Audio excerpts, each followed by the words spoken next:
Hey guys! Welcome back to our channel అందమైన Apsara vlogs. ఈరోజు మనం పసుపు పులుసు ఎలా తయారు చేయాలో చూద్దాము. దానికి కావాల్సిన ఐటెమ్స్ కొంచెం పచ్చి పసుపు, ఉల్లిపాయలు, నెక్స్ట్ ధనియాలు, కొంచెం అల్లము, నెక్స్ట్ వెల్లుల్లిపాయలు, ఎండుమిరపకాయలు కొంచెము, ఉల్లిపాయలు కొద్దిగా 4, 5 కట్ చేసుకున్నా మంచిదే. నెక్స్ట్ మనకి తాలింపుకి కావాల్సినవి కరివేపాకు, పోపు దినుసులు, నెక్స్ట్ పసుపు, కారము, ఇంకా చింతపండు పులుసు. ఫస్ట్ మనం ధనియాలు, నెక్స్ట్ ఎండుమిర్చి, ఆనియను, వెల్లుల్లి, నెక్స్ట్ అల్లము ఇవన్నీ కలిపి ఫస్ట్ గ్రైండ్ చేసేసుకోవాలనమాట. ఇందాక పెట్టుకున్న నల్ల జీలకర్ర, జీలకర్ర, గసగసాలు ఈ ఐటెమ్స్ అన్నీ మనము ఫస్ట్ గ్రైండ్ చేసేసుకోవాలి. ఇందులో మనము చింతపండు యాడ్ చేయకూడదు. చింతపండు లాస్ట్‌లో యాడ్ చేస్తాము. ఇవన్నీ కలిపి థిక్ పేస్ట్‌లా రెడీ చేసుకోవాలనమాట. మొత్తం నల్ల జీలకర్ర ఏసుకోవాలి. ఏది ఉంచకూడదు. మరాఠీ మొగ్గలు, పువ్వు అన్నీ వేసేసుకోవాలనమాట. వెల్లుల్లి కొన్ని సెపరేట్‌గా పెట్టుకోవాలి. సగం గ్రైండ్ చేసుకోవాలి. నెక్స్ట్ మనం ఒక పాన్ పెట్టుకొని ఆయిల్ ఎక్కువ వేసుకోవాలనమాట. ఎందుకంటే ఇవన్నీ ఫ్రై అవ్వాలి కదా! మనం ముందుగా పెట్టుకున్న పోపు దినుసులు అన్నీ వేసేసుకొని నెక్స్ట్ అవి ఫ్రై అయ్యాక ఎ ఆల్రెడీ పేస్ట్ చేసి పెట్టుకున్నాం కదా! ఆనియను, పసుపు కొమ్ములు, జీలకర్ర, ధనియాలు ఈ పేస్ట్ అంతా అందులో వేసేయాలనమాట.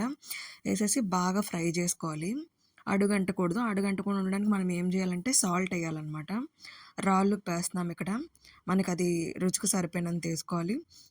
రాళ్ళుప్పు కూడా వేసుకొని బాగా కలుపుకొని పెట్టుకోవాలనమాట. నెక్స్ట్ ఇందులో కొంచెం పసుపు వేసుకోవాలి. పసుపు కలర్‌కనమాట.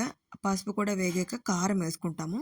కారం వేసుకొని బాగా ఫ్రై చేసుకొని అది బాగా దగ్గరకొచ్చాక మనం ఆల్రెడీ చింతపండు పులుసు తీసుకొని పెట్టుకుంటాం అనమాట. చింతపండు పులుసు కూడా వేసేసుకోవాలి.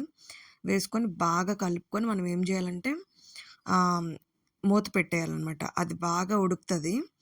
ఆల్రెడీ మనం ఇందాక సాల్ట్ వేసుకున్నాం కదా! అది సరిపోలేదనమాట. అందుకే మళ్ళీ కొంచెము నార్మల్ సాల్ట్ యాడ్ చేసుకున్నాము.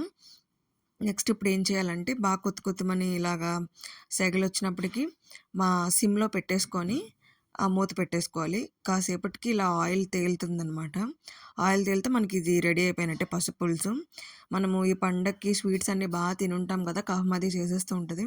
కఫ్‌మది పోయి నీట్‌గా, హెల్తీగా ఉండడానికి చాలా బాగా యూజ్ అవుతదనమాట. నెక్స్ట్ వేడి వేడి అన్నంలో ఈ పసుపు పులుసు కలుపుకొని తింటే చాలా చాలా బావుంటది. ఎవరికైనా ఈ రెసిపీ తెలియకపోతే తప్పకుండా ట్రై చేయండి. ఇలాంటి మరికొన్ని కొత్త రెసిపీస్ కోసం మన ఛానల్ లైక్ చేయండి, షేర్ చేయండి, కామెంట్ చేయండి, సబ్స్క్రైబ్ చేయడం మాత్రం మర్చిపోవద్దు. Thank you so much.